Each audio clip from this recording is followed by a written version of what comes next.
اپنے بیٹے یا بیٹی کو اپنے گھر میں مہمان نہ بنائیں، جبکہ ان کا ہر پل ہر گھڑی ماں باپ اور دوسروں پر انحصار انہیں سست، کمزور اور زیادہ کمتر بناتا ہے۔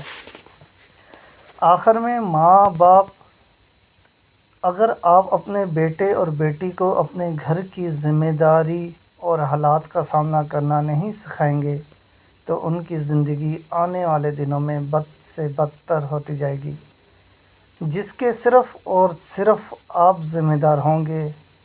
یاد رکھیے کہ دنیا کے دیے ہوئے سبق آپ کی توقع سے زیادہ چکا دینے والے اور بے رحم اور زیادہ ظالم ہوں گے۔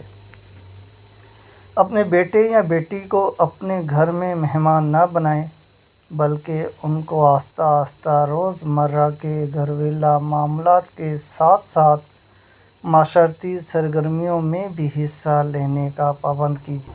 آئیں، میرے ساتھ عہد کیجیے کہ ہم آج سے ہی اپنے اللہ تبارک و تعالیٰ سے مدد مانگتے ہوئے اپنی آل اولاد اور نسل کو ایک اچھا باعمل مسلمان بنانے کے ساتھ ساتھ اس معاشرے اور اس ملک کا مفید شہری بنانے میں اپنی بھرپور کوشش کریں۔ اللہ تبارک و تعالیٰ میرا اور آپ کا حامی و ناصر ہو۔ جزاک اللہ خیر۔ آمین ثم آمین۔